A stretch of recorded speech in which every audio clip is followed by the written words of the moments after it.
What's up, everybody? Thanks for tuning in yet again to another Purpose Served podcast episode.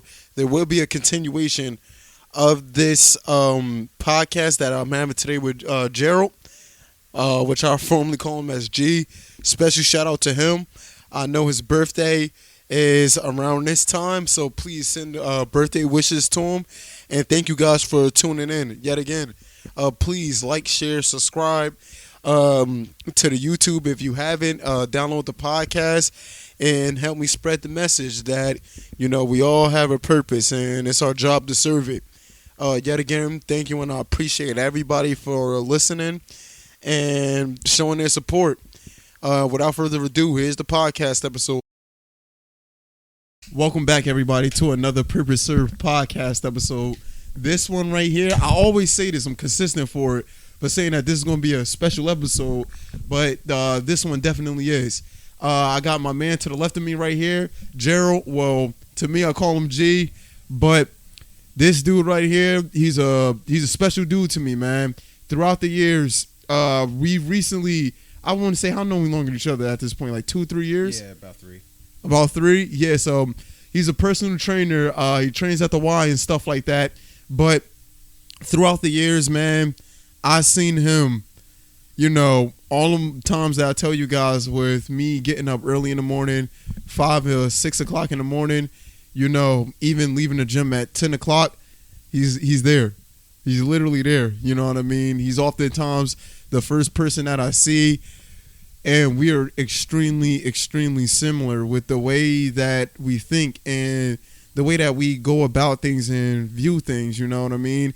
And to me, which we just had, I don't want to say, before this podcast turned on, like a great, great conversation for like the previous, I want to say like hour and a half. Yeah, we were talking. Yeah, we were really talking, but we're going to bless some of you guys with that as well. But, is very, very important to me and extremely a strong, powerful, source when you have somebody that in some way, shape, or form that they brings out the best version of people. And through his words and also his actions with him being a trainer, it's at the essence of what he does, And I'm not going to keep, rattling on and stuff like that, but you can introduce yourself if you want. But one of the first things that, before we even get to that point, that I was going to ask you is, how'd you get into their personal training journey to begin with? First and foremost, I'm privileged to be on this podcast. This is something that I had told him months ago. And, I was just basically saying, like, man, like, I know that you're doing your podcast. I'm going to be on it one day. I just said I'm going to be on it one day. And fortunately enough, today is the day that I can actually have the opportunity to speak to this gentleman right here that's doing so much within the realm of trying to see how you can elevate yourself in the premise of personal growth. So with my personal training journey, it was more or less something, honestly, like a catalyst where it was something like a hobby in a way. That's how I actually started because, I graduated, got my degree in health science in biology, and I was still pursuing my football career. So that's what I mean about, like, it was just a hobby because I had another passion that I wanted to do. So it wasn't more so that this is something that I want to do. This is something that I know this will get me a little bit closer to what I really, truly wanted to do. And I think through the process of, still playing semi-pro and still going to tryouts, CFL tryouts, arena tryouts, and still trying to pursue this dream of playing sports and at this high level, I think as time progressed on and I started to see that it wasn't looking in my favor for that moment, and all these other things were looking in my favor with getting clients, getting recognized by the accolades from different people's testimonials when they're coming to me saying, like, man, like, I made the varsity team because of you. And it was so funny because it sounded great. Like, it sounded that I made an impact on people's lives, that's something that they wanted to do. And obviously they were much younger than me because I trained young adult athletes, as well as me training older generational people, seniors as well. But I think me connecting with some of the athletes is something that I'm very prideful of. But I didn't understand how prideful I was of that until I stopped playing sports, until like I stopped playing at high level sports, and it really didn't sink into me that this personal training is something that not only people see me as this person of mentorship, but people see me as a role model where I've experienced a lot of things within the realm of sports and athletics to give my perspective on how it is when you get to college, how it is when you get out of college, how it is when you go to semi-pro, and possibly how it is if you get picked up by, a national football league or a national baseball league and all these high caliber sports. And for me to actually see how these young athletes are, it's funny because you look at it and then, as they say that as a coach, you look at it and you're looking at yourself in a way where I was once you and now I'm coaching you. And sometimes as an athlete, from whatever you grew up at, you might have not have gotten the recognition or the coaching that you wish you could have had that you're giving to another person. And sometimes we get lost in that because it's, I've been consumed by that too. Like, I didn't give this man. Yeah, talk closer. Yeah, right here. All right. Yeah. Oh, that's perfect. We good? Okay. I just don't want to like spit into the mic and stuff. But yeah, I think for me, it's more or less you're giving that to another person. You're giving that experience to another person. You're giving that knowledge to another person. Doesn't matter if you didn't get it. And well, like I said, sometimes a lot of people that transition from a spot from which they thought they were to be in a position where they're giving it to another person, they sometimes put themselves in those shoes where, why didn't I get that? I didn't get that coaching. I didn't get that. And this person is getting everything from me. Like, now he's on the VAR. Who knows if he can make it to the league? Who knows this? That's crazy. It seems like, from me even hearing this, that it even started playing seeds in you to help other people, with things that you wasn't blessed with, like other people, and to see that from a third person, point of view, just like a coach, it's almost as if you look at other athletes like a different version of yourself, right, in some way, shape, or form. And it just seemed like, honestly, that would make that transition into, training, that much easier, where it can start off as a hobby. Yeah. But due to those, those seeds that you planted from like that right there, and, some of the coaches that you probably even had that instilled in you certain things that you probably carry on to this day, yep, that you're paying it forward, even with, the people that you even train to this day, you know what I mean? So I can definitely see how to this day, but I can see how that transition, you know what I mean? How that transition started, you know what I mean? Mm-hmm. So I don't mean to cut you off of that. Oh, no, you're good, man. Like I us being both athletes, I think we can get a good comprehension on like the aspect of how an athlete thinks, especially when they feel like they play at such a high caliber. And even if you play at such a high caliber, there are other facets that people don't understand that you need. And me being a person of that I would call, of high caliber, there were other things that were missing. And basically what we were talking about earlier about how when I went to college, first and foremost, I wasn't a school person, but school is definitely important. Education is definitely important. But I wasn't a school person. I was not very inclined with wanting to learn about anything because I knew that my gift was sports, athletics. Whatever my mother had put me in, I was good. Basketball, I was good. Not as good as you, but you know what I mean. But I was good. Like I would be a good competitor. You know what I mean? But even when I first met you, man, we was competing, man, with the 1-on-1s. But yeah, so it's just like, she threw me in baseball, I was good at that. She threw me at football, I was good at that. She threw me in track, I was good at that. It was, I had groomed myself to make myself this character of the only way that you know who I am is by these attachments that you know me by.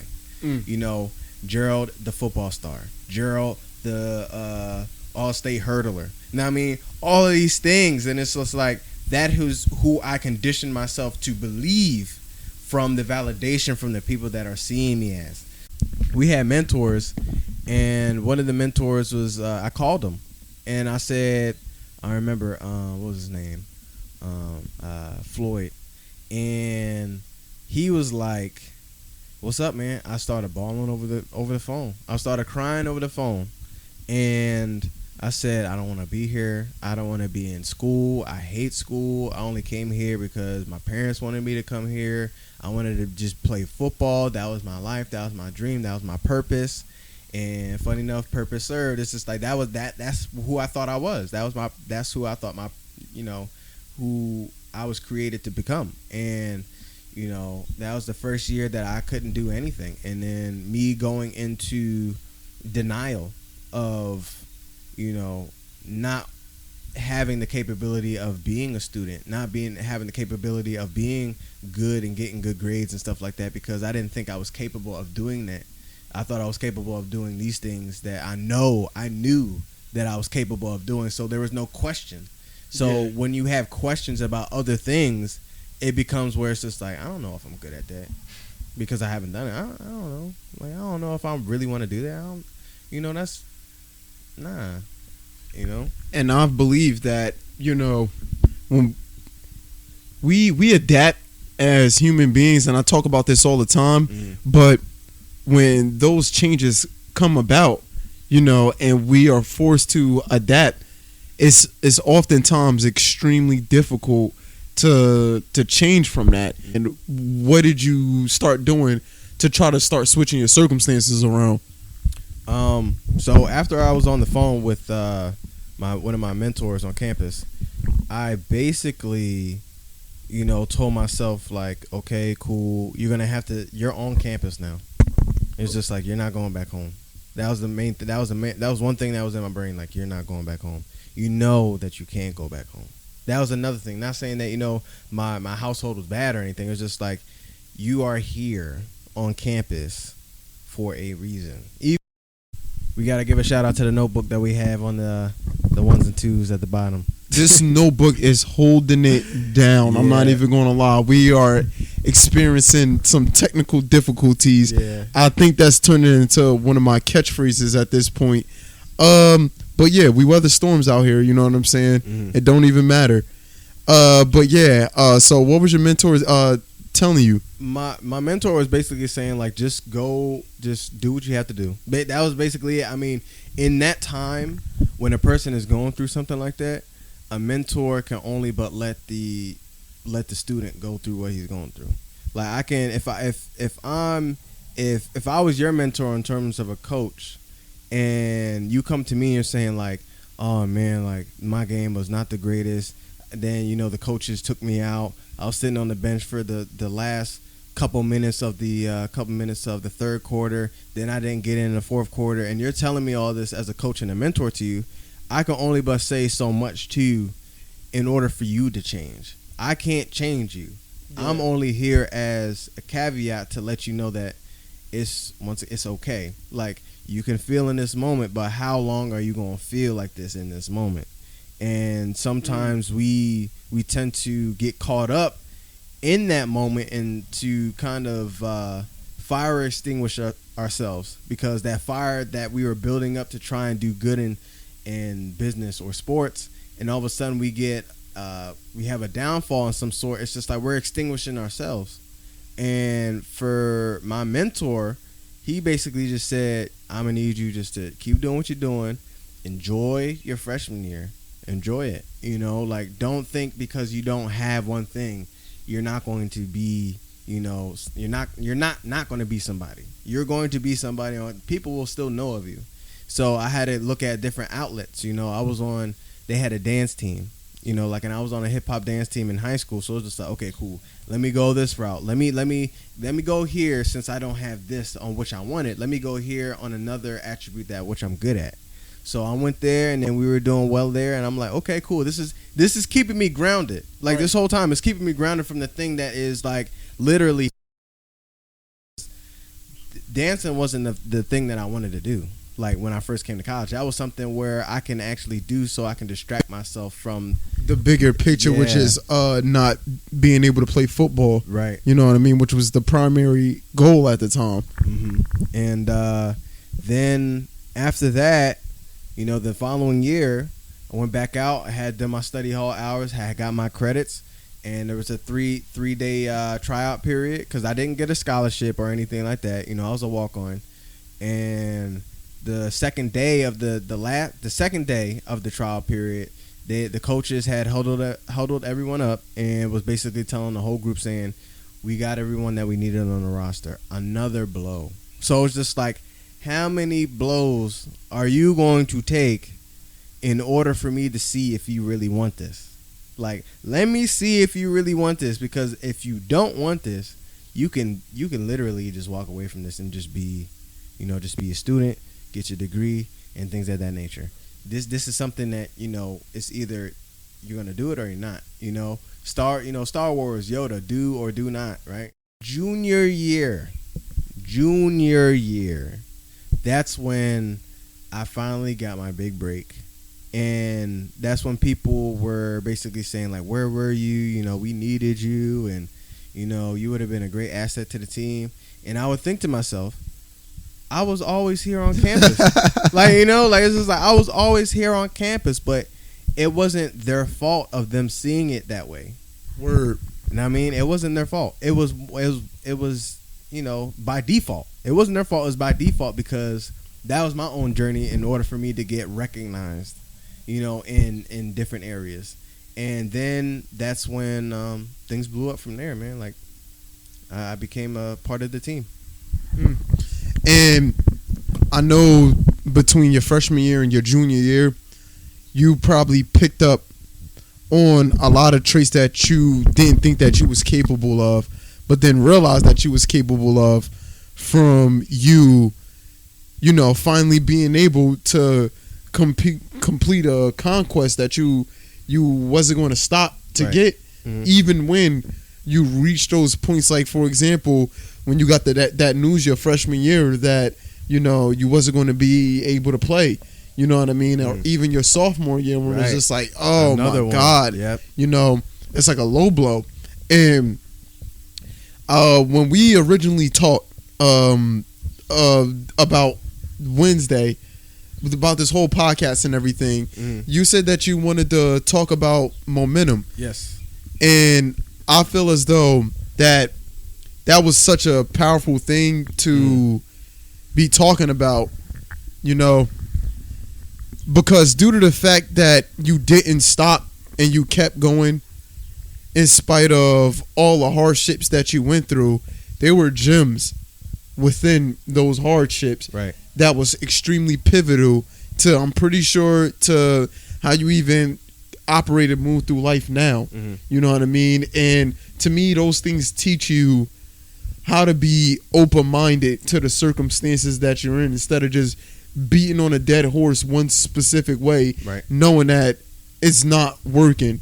You know what I mean? So what did that feel like when you started broadening your perspective around that time in regards to, like, all right, I gotta do this in order to be able to play and stuff like that? Because and your junior year, you had to combine all of that in one moment. You know what I'm saying? So what was, like, I want to say, those feelings like and those thoughts like once you put it all together? Honestly, like, my confidence was way higher than what it first started, because it's like people knew of me, but they didn't know me. Like, they knew of me, but they didn't know me. And that's a different thing. Like, when they know, like, if I know you or I know of you, that's another thing. If I know of you in terms of, like, oh man, like, Gerald banks shots and he's, you know, from the perimeter, like, he's always good and stuff like that. I know of you. But when I know you, it's like, oh man, he's the truth. Yeah. Like, he's the truth. So from that experience of me, understanding those turning points of my life of not being able to play and then finally getting the chance to play, I took it. The coaches really didn't understand that, and it was more or less like they had to be curious in a sense of, what's the reasoning behind you even coming into my office right now? I already said that you couldn't play because of your grades. I already said that the roster is already filled up to capacity right now. We gave out all the scholarships, and at my school we didn't have enough grants to give out that type of scholarship money either. So like for some players they were getting partial scholarships. So, but once again, the curiosity of the coaches and me were so big because it just showed the coaches like he will not stop. He will not stop. So, me going through that process of showing the coaches is just like, I'm not just no regular dude. Like, let's be clear. Like, I'm not out here trying to blow smoke up you. Like, I promise you. And it showed. It showed in study hall. It showed when I would go into film. Not even being on the team. Going into film, watching film. And it's just like, this man's dedication is beyond belief, to the point where we weren't the most winningest school. We didn't have a good record. We didn't have the greatest, warm up gear. I remember when I first got on the team. Man, look, I can talk your ear off. I remember when I finally got on the team, and as an athlete, you get warm up jackets, you get all these accessories and things of that nature for the team. And I remember it was the seniors first, just like any other sports team. Seniors first, then the juniors, then the sophomores, and then the freshmen, and then like whatever else is in the box you get. I remember, and I still got the shorts too. I remember I was given the last pair of shorts, and they were like 3X. Literally at the bottom of my shit. I promise you, I'm not lying. They give you capris. They didn't have the strings, but yeah, like I remember, like I had a baggy shorts, I had a baggy jersey, and I still got that jersey too, and it just, that right there was like, I didn't care what I was given. It was the fact that you had it. I didn't care. They gave it to you. That means, I know for you, it was like a rewarding feeling, because it's just like, this is what my hard work looks like. You know what I mean? It manifested itself. And God honest truth, that's how I still am to this day with like my game shorts from like Spain and stuff like that. Yeah. I look at it and I'm like, dag, like I had to go to a whole different part of the world in order to get this, when I didn't even believe at one point I was capable of even doing this, So like for me, just having even memorabilia like that, it always reminds me of how much more I want to do compared to what I did. Yeah. You know what I mean? Yeah, it's just so funny, man. Like, to know that I had to go through X, Y, Z, and then even when I got to Z, I had to start back from the beginning of the alphabet. Like, we was at the end of the alphabet. X, Y, Z. X was freshman year, Y was sophomore year, Z was junior year, and I gotta go back to the beginning and break every other letter down. It's just like, you got these three last letters down, but you forgot about all of these other things right here. And I think, after college and playing in semi-pro, that's when it started to hit me. Like, it's just like, these are things that you weren't even paying attention to. You weren't even paying attention to any of these things. Like, you practice so hard that no one can tell you these three things about yourself that you didn't put in work for. But these other things, oh yeah, if you get critiqued, it's gonna hurt, because you weren't progressively doing well in these areas because you were focused on all of these areas. And I think us in general that are looking forward to doing something better in our lives, we tend to hone in on one thing, or maybe like two or three things, and you forget about all of these other things that are incorporated with these three things. Wow. You just had me think about something, God honest truth, which is, I would want to say, is definitely a fault in myself, because I do have that type of focus as well, but I also like notice that what happens out of that pattern is I tend to get blindsided a lot. You know what I mean? Yeah. Due to the fact that, you know, it's almost as if you're wearing a hat with blinders on the side, you know what I mean, where you can't look left and right.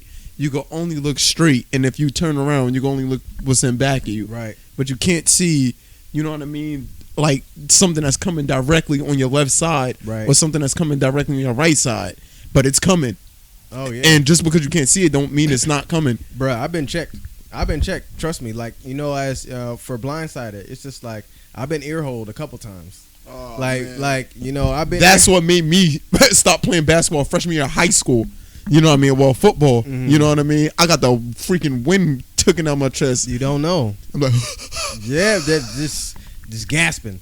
Like, you know, like it's very, very similar to life. It's just like you're so focused on the opponent, the first person that you see that's in front of you, but you have to have your head on a swivel, because if you don't, then obviously you're gonna have the wind knocked out of you, and then you're not gonna know what to do after that. Besides try and get your breath together.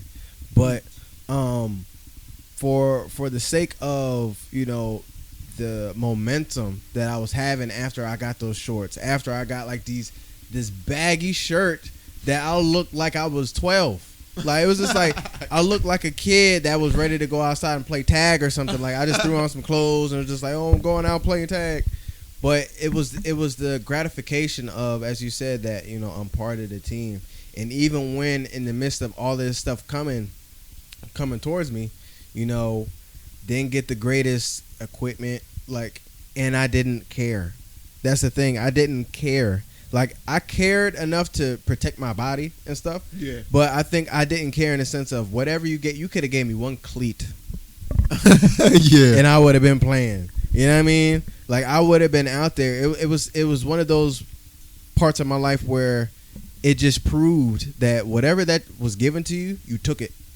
You took it and then ran with it. Like, there was no, oh, well, I need to get some other shorts because these are too long. If I'm running, the bottom of the shorts are going to catch on my knees and I'm going to fall. I didn't care. I said I took them gracefully.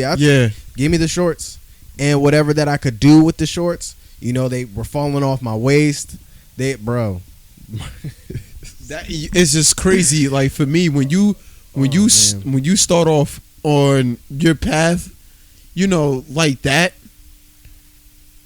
I believe that it's so much humility and growth within those situations. Right. That when you got, you know what I'm saying, your short / pants. Yeah. Touch my ankles, man.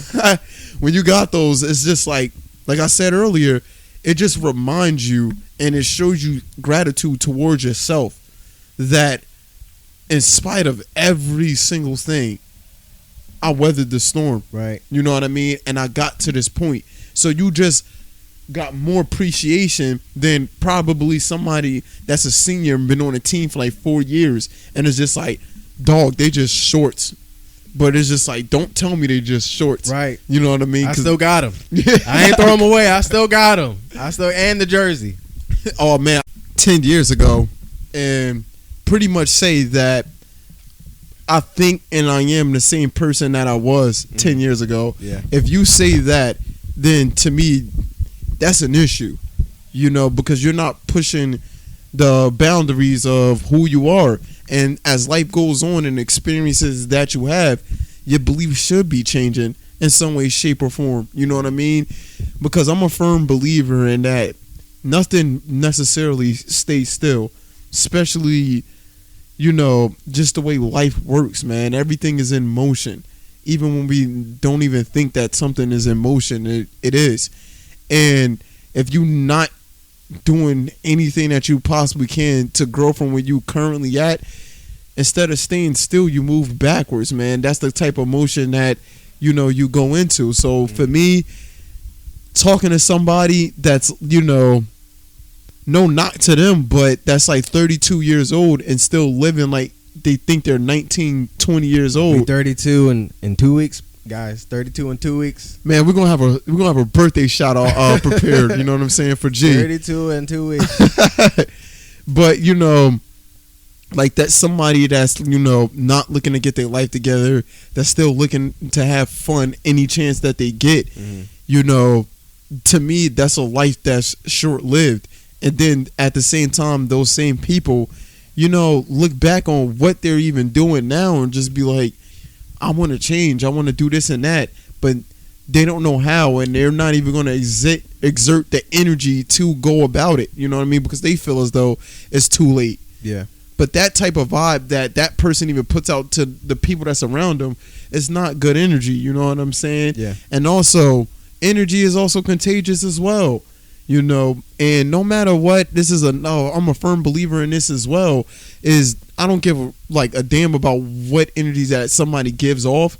You're going to adopt that if you're in the vicinity of this person. Right. You know what I mean? So if they vibrate at a lower vibration than you, then your vibration is going to get lowered. It doesn't mean it's going to go as low as this person, but it will get lowered. You know what I mean? Yeah, you have energy vampires, man. Mm-hmm. Like they're and you have to pick and choose who you're going to be around. Like you're going to have to try and just like a garden, right? You're going to have people around you to kind of, nourish your garden as well as you're nourishing theirs. Like you're giving them supplemental things in order for them to grow whatever their intentions of doing for their life, as well as them doing that for you. And for people that don't view the same things that you view or do the same things that you do, then obviously, just like if you don't tend to your garden, the flowers are going to die.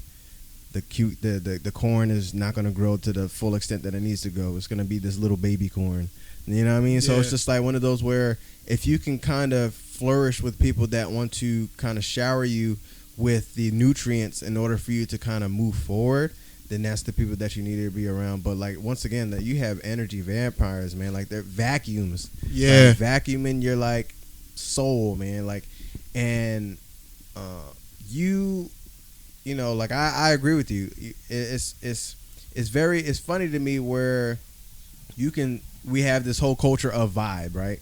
This whole culture of like, yo, it's a vibe and all of this, but they don't understand like that word, that the meanings, the word's meaning. Like it's just like, what is actual a vibe? Like what is the vibe? Like me and you, like the vibe is good. Right. There's no music, there's nothing. But even in music, it's just like the vibe, the music, the frequency. Like it uplifts you, or a song, doesn't uplift you. And it puts you in a spot where the song is depressing. So you're going to be depressed. Yeah. You know what I mean? So that goes with people you're around. If one person is depressed, if one person is just like, man, I'm not going to be able to play football no more because, like I ain't getting no shot or nothing. And if I'm listening to that, I can put that into my views and be like, you know what? Yeah, I feel the same way, bro. Like I didn't even make it to the league or nothing, and I'm actually encouraging something that doesn't need to be encouraged. Yeah. You know what I'm saying? Like it's just like I don't need to be around you, but I sympathize with you, and I think we have a hard time disconnecting from those two different feelings because we love the person that we're talking to. And for us to be like, I understand where you're coming from, but I'm going to need you to change your mindset. I'm going to need you just to change a little bit. I'm not saying don't feel like this at all, because it's human nature. This is something that you feel. We have emotions. You feel upset, you feel disappointed, you feel sad, whatever the case may be. You can feel like this. But just like, when, the kids at the camp at the YMCA, or the kids in Child Watch, is just like, why are you crying? You're upset because someone took your crayon. Okay. How long are you going to cry for? Are there other crayons in the Crayola box? How long do you think this boy or girl is going to use that crayon before he gives it back to you? You know what I mean? I think we wallow in that premise of, I don't have it, so like I'm not going to do it. You don't have it now, but you're going to be able to do it once you get it. You know what I'm saying? But it's crazy that people And I would want to say, like, I was definitely a victim of this as well, that people will much rather, self-wallow in, like, their pity Yeah. than to, you know what I mean, I guess take a more optimistic approach to life and what's going on, as if that self-pity is going to fix everything. You know what I mean? And oftentimes it just doesn't. It oftentimes make you look at this situation really subjective in a way where you're dooming yourself. And I don't know if I said this before the podcast or during the podcast, but I know that with our minds and how they're made up, whatever we're thinking, it gets followed by actions, which creates behaviors, which is going to give you your results whether you like it or not. That's just is what it is. That's a formula where all of those things are, you know what I'm saying? They're all connected in some way, shape, or form. And this is something that I preach on this podcast as well. It's just that the people that you're surrounded by, they are the reason why you got this self-pity on yourself, because they're probably displaying that, at an extremely high level. And even when you try to combat that with just being optimistic and trying to be self-reliant about what you're doing, it's so hard because the outside sources are, overwhelming to what you got going on. So I say a practical thing that you guys can do to combat that is literally, first, is something that I'll preach all the time, is you have to remove yourself from whatever situation that's like causing you to feel the way that you're feeling. That's the number one thing. It's going to be extremely difficult, and it's going to be hard staying away from, essentially the people that you love. The same people that, it's not their ill will for you to feel that way. It's just from their personal experiences that they're projecting in their world. And if you're a part of that, it's going to be projected on you. So the number one thing I say is just like, remove yourself first, and then figure out what's really going on with you. And then based off of that, construct your life around people that's going to elevate you, and it's going to be beneficial for you to be around rather than not. And that's God honest truth that I seen with that help with other people, and personally that helped with myself, and then once I started communicating with people that was once in my circle, it's just simply not the same anymore. You know what I mean? Right. Like the relationship and the dynamics is totally different. I find myself, I can't be around certain people for a long amount of time, or can't even talk to them. You know what I mean? Because I'm in a whole different zone, and it's about surrounding myself around people that's in a similar zone like me. And that's why even saying, just having you on the podcast, just reiterates that fact for me. You know what I'm saying? I think it's like the whole premise that you said about like trying to surround yourself with people that you can be able to grow with, and in a way where optimistically you're going to make it, and you don't want to be around people that's not going to be there in terms of you trying to make it. And I believe it's more so of a comfort. We as people, we do not want to let go of something, like whatever it may be. Letting go of your dream of playing in the NBA, letting you go of your dream of playing in the NFL. Choose whether or not you're going to let go of that, or you're going to once again wallow and not. It's everything in life is a sacrifice, just like the PS2 came out, what I'm saying? Like the PS2 came out, everyone wanted to play Madden, everyone wanted to play 2K, and then all of a sudden the PS3 came out, right? And then it's just like, I'm sacrificing all these games on the PS2, but the PS3 like got mad good graphics. It got, you can play online, mad easy streaming. And am I gonna give up the PS2 to play the PS3? I'm not sure.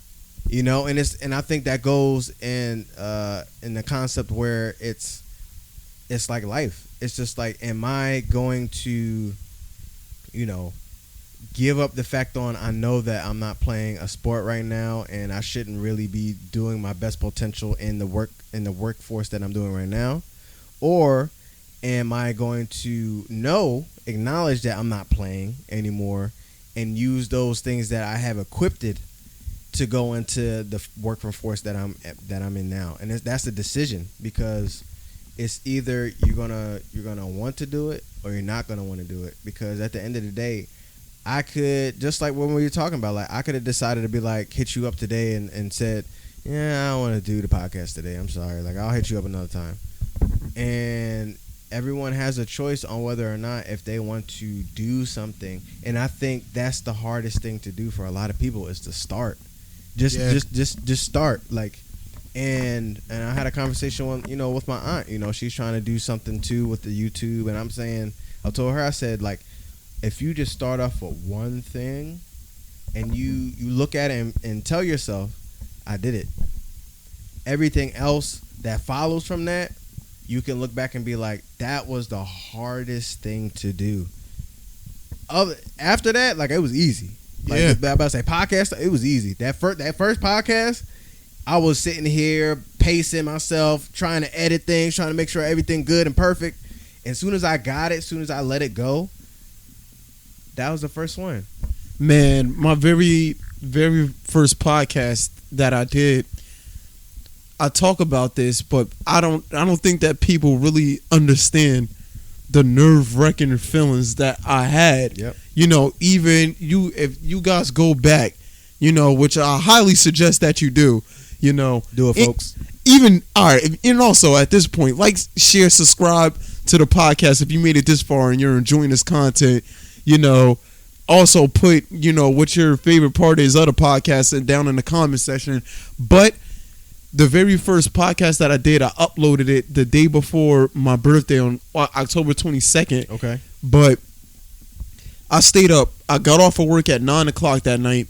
I probably stayed up till like 2, 3 o'clock in the morning trying to get this whole setup figured out and situated. And about time 1:30 come around, that's when I started recording it. And if you guys even look at my energy and everything, I was nervous, you know what I mean? I wasn't really comfortable with even, talking to the camera.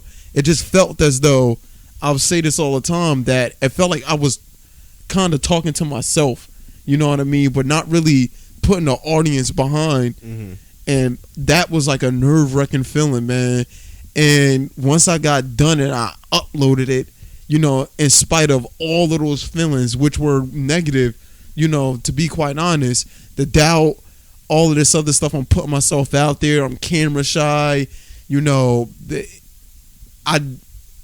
challenged me. Right. But once I did it, it's just like easy breezy. Yes, it's not that bad. Easy breezy. It's literally like, God honest truth. If you guys have that little feeling before you jump in the pool, where you're kind of like, I don't know if it's cold. I don't know if it's warm. I don't know. Yeah, for real. Let me dip my toe in there real quick. But once you just like, I'm going to submerge myself in this water, I'm going to take 3 steps back and just run and jump into it. Mm-hmm. I feel as though that's better than, dipping your toes, then your ankles. It's just like, nah, I'm about to get to the point. You know what I mean? Easing your way in. I don't think that's good for anybody. That was a good analogy. Being thrown in the pool or jumping in the pool instead of walking in it. Because each step, even if you think that you're getting accustomed to the water's temperature, you're not. Nope, you're not. Like, the different portions of your body is still cold. Yeah. You know what I mean? So you would rather just throw yourselves to the wolves. Like, throw yourself into the lion den. Like, you have to be able to know that you can't. Like, and I mean this. It's just like, you can't just half.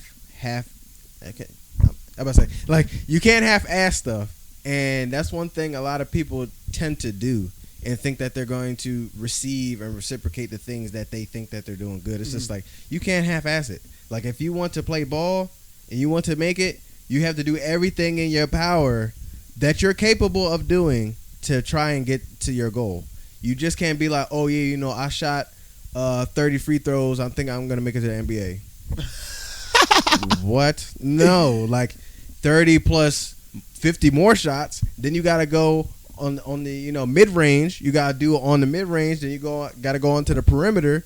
Then there's a lot more to it than just kind of like saying I can make 30 shots in this amount of time. And it's one of those where if you can be able to submerge yourself and jump into the pool and get the initial shock. That's that start. The initial shock, like, after every game, I was in a whirlpool. Like, after every game, body beat up, like in the ice bath and stuff like that. And that first initial 2 minutes of being in there, freezing cold. Like, to the point where it felt like your skin was burning. Like, it was cold. But after that, you get your breathing down. Like, you start to realize it's just like, this is just a part of it.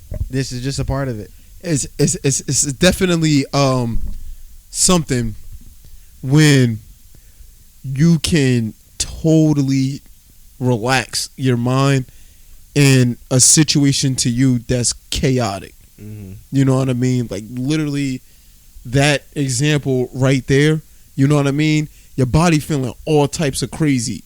But then after that, you got your breathing under control, which, yet again, special shout out to Greece.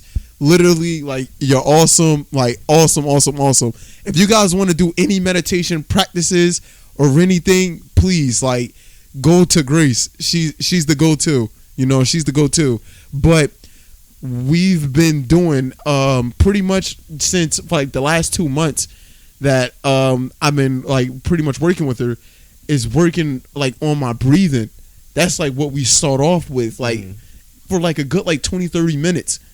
And I'm practicing, like, the lion's breath, the ocean's breath, box breath, the 4-7-8 breaths, all these different breaths that I didn't even know even existed. This is my first time hearing them, too. Oh, man, like, when she first told me about it, I'm just was like, I'm such a curious person that it don't take much to pique my curiosity. Yeah. And just learning that you can breathe in so many different ways to cultivate your body to feel, more relaxed, gratitude, joy.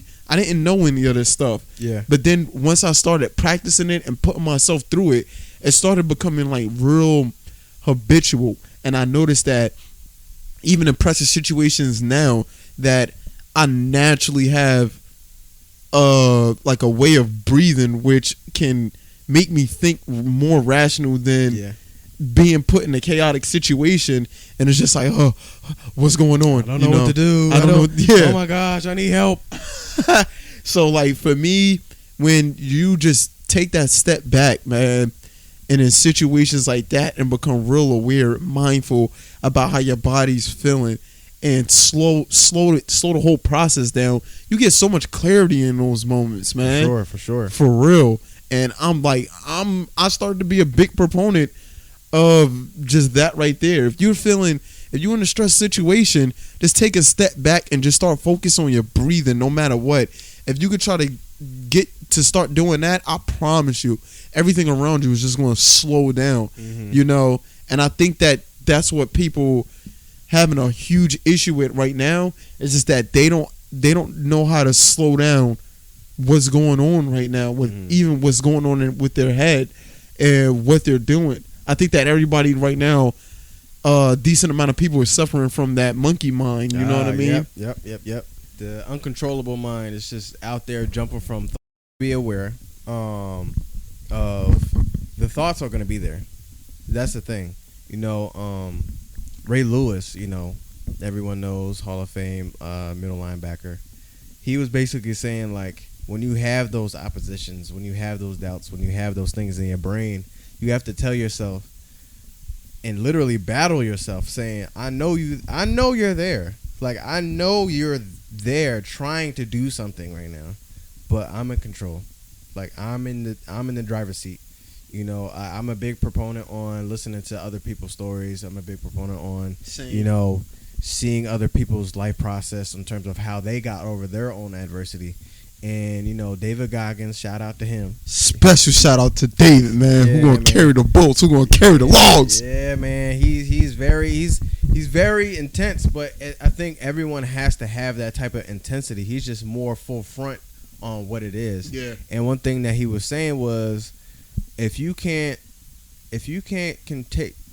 take control of your mind, and your mind controls you, you are screwed. Because every logical thing that you think that you can do within any situation, your emotions overrunning that, you're not going to think logically. It's going to turn out bad because of the fact that it's just like if you're in the midst of your feelings, instead of, as you said, taking that breath, taking a step back, analyzing, and then coming to a conclusion, and then coming to a solution, you won't make the right decision at all, and you'll keep.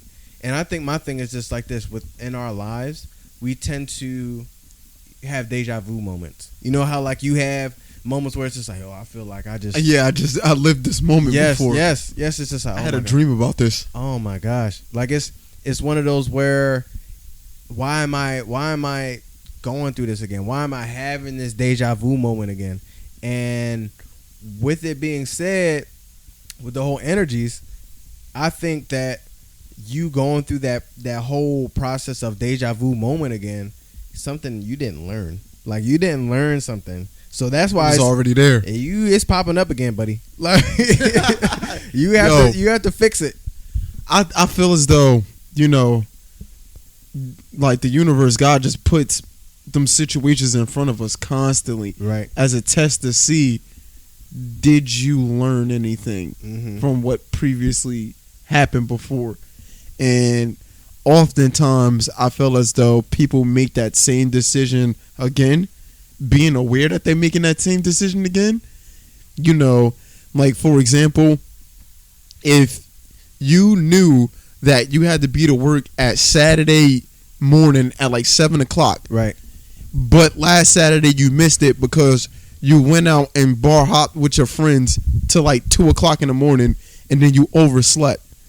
Your friends hit you up that Friday night again, and you like, I'm gonna go out again, but this time I'm just gonna be out earlier so I can make my shift. You know what I'm saying? Right.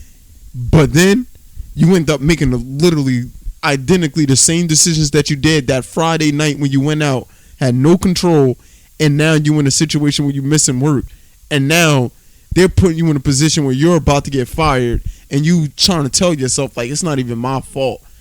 Look at all the good things that I did at this place. Excuses. But when you got that phone call to bar hop, you know what I'm saying, that same Friday night, knowing what you knew what happened the previous Friday, and just being like, no,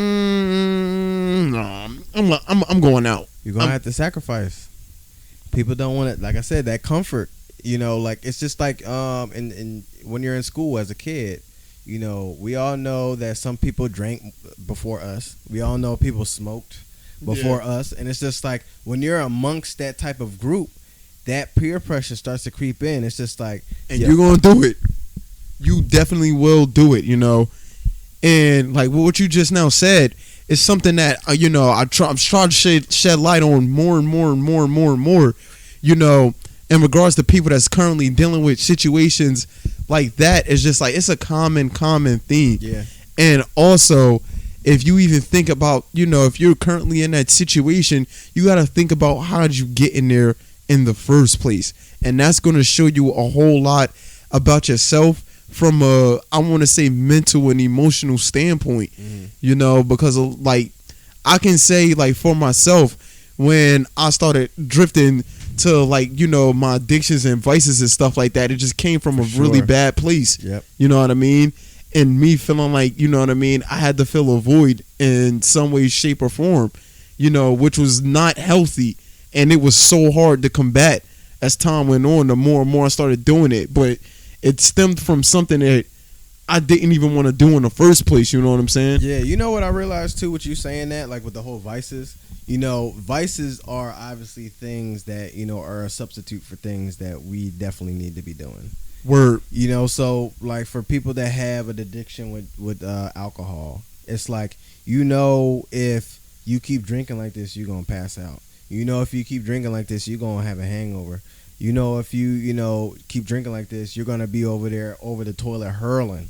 Word. You know what I mean? And I think that vice right there is literally a Band-Aid on a wound that we don't want to heal ourselves. Mm. It's like we're trying to put that Band-Aid, that glass of wine, that glass of beer, whatever, Henny. Like, we're putting the Band-Aid on the wound that we don't want. We're telling ourselves, okay, yeah, we can put a Band-Aid on it. Neosporin will be good. And it's just like, nah, you got to take the Band-Aid off. You got to let it breathe a little bit. You know what I mean? Like, you have to get air to it, which is the uncomfortable stuff that you don't want to deal with, that you know that you have to deal with. And a lot of people have a hard time facing that because they think that that's more pain than what we already have. Like this wound that I got on my that I'm cool with this. But if I choose to try and heal it, it's gonna be a bigger gash. I'm gonna have a big wound right here, and it's just like you don't even know that. Like you don't even know it's gonna be a big wound or not. You're looking at the wound right now. Yeah. And the fact on you looking at the wound right now, you're only thinking of how big of the wound it's gonna be if I stay on this wound. And it's just like, nah, it's a healing process. That's it. It ain't gonna get bigger if you're trying to heal it. Word. If anything, it's gonna take longer for you to heal. Because once again, like I said, we put Band-Aids on stuff. And we tend to kind of think the Band-Aid is going to be an easy fix. We think that the Neosporin and alcohol is going to be an easy fix. And it's just like, that is a vice. That is a substitute for the things that you need to be working on. You need to actually let it heal. And, a lot of people with their vices, they need to kind of get out of that mindset because that's a hard place to be for someone trying to break that habit or break that cycle. So I think that yet again, this is from my personal experience. It's a level of vulnerability that people are going out their way not to show. Yeah. So you got to keep up with the Joneses, especially, if you in your early 20s and late teenage years, you are so highly impressionable and also influenced that you don't want to look like the odd man out. You don't want to look like the square. You know what I'm saying? And you're gonna look the part, even though there's a side of you that just don't necessarily agree with the lifestyle. But while you're in the lifestyle, you're not questioning what you're doing. You're in it. You know what I mean? But I think that it's a real high guard that you're putting up. So the outside world can't really see who you really, really are. Authenticity is very, very scarce, and with you bringing up the point of, it's just like fitting in, right? Like when you're a kid, you try to put yourself in the category, as they started off with, like the jocks, the cheerleaders, the nerds, and all this other type of stuff. Who's to say that you being this football player or this NBA player and or basketball player, and people see you as that, but who's to say that that's you? Like, you can be a person that watches Dragon Ball Z. You can be a person that likes Pokemon cards. You can, we create something for the outside world to create whatever they want to create of ourselves. You know what I mean? And it's just like, that doesn't mean that makes us. Yeah. And the mere fact on that authenticity is so scarce because we are so, as you said, influenced by society and how everyone else looks at you. So if you're on a high platform, so if I'm in the NFL and, I'm breaking Russian records, I'm doing all this other type of stuff, and people see me as like this dog, right? And all of a sudden, like, I'm starting to play piano like Ricky Williams. You know what I mean? Like, I'm starting to be a spiritual yogi. Like, it's just like, what? Like, who are you? Like, you're supposed to be this dog, like, juking people, running over people and stuff like that. It's just like, that's your own perception of me. That is your own perception of me. That's not me. But that's the craziest thing. I've realized, like, for me, once I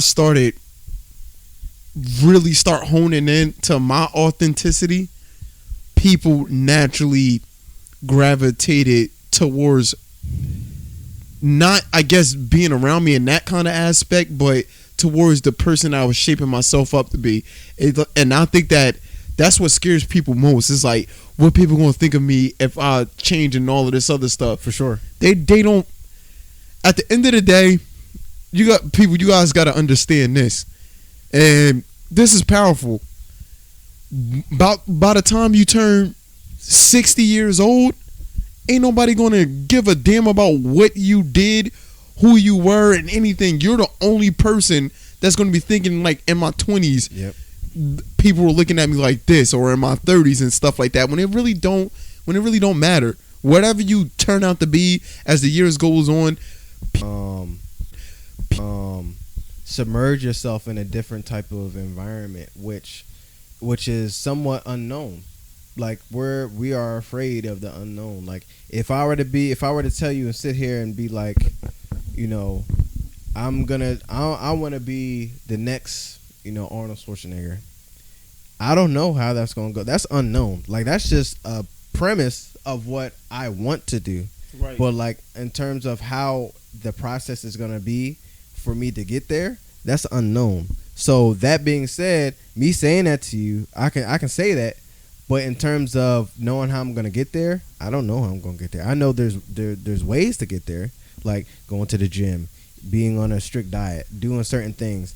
But the unknown could be, I don't get a card for a show. Like I'm not as big as I thought I wanted to be. Like that's the unknown, and which that unknown takes us and puts us back to keep saying that. So every time that I come to you, I'm gonna be like, yo, I want to be the next Arnold Schwarzenegger. All right, cool.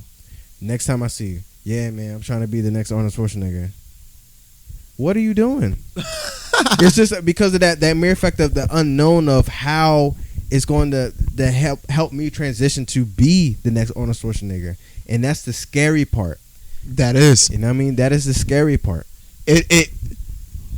I'm a big time proponent, as you guys all know, with going towards the unknown. Yeah. And I feel as though that's literally the ultimate conquest, bro, because it's a conquest of your own mind and what you think your limitations are, because we oftentimes are extremely wrong about our limitations. And I learned this from David Goggins as well, was just that, you know, you read the book Can't Hurt Me? Nah, I haven't yet. I haven't.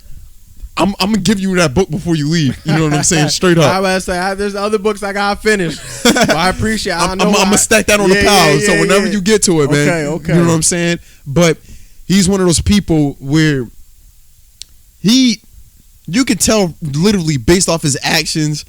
Of course, like, you know, his words too, but most importantly his actions, that going towards that place where you are unsure of yourself, and then shape yourself through those uncertainties, that's where the beauty is, you know. And this is another thing that we was talking about, you know, before the podcast started, is, you know, in the beginning of 2020 transition to 2021, I went down a rabbit hole trying to understand the unconscious mind, you know, and that led me to God Honest Truth. Shout out to Mark David Gerson, the author that was on here. But that made me realize that there's a source of inspiration that's so. He told me that when he writes his stories, he starts off by just writing, and then they oftentimes start to take. The characters just start to take on. He just said he just submerges himself in that world that he's creating, but he don't necessarily dictate that world and how, like, what a character does. He don't sit there and just consciously think about what this character does. Plans out his life. You know what I mean? Yeah. It's just like one of those things is, I don't know what this character is about to do. I really don't know, but I'm gonna go through it. You know, and through that, you know, the Moon Quest, which is like a 4-book series that he made, was based off of a strong inspiration and muse that he had and that he followed. And I wanted to know how to do that in regards to playing basketball, and also Purpose served as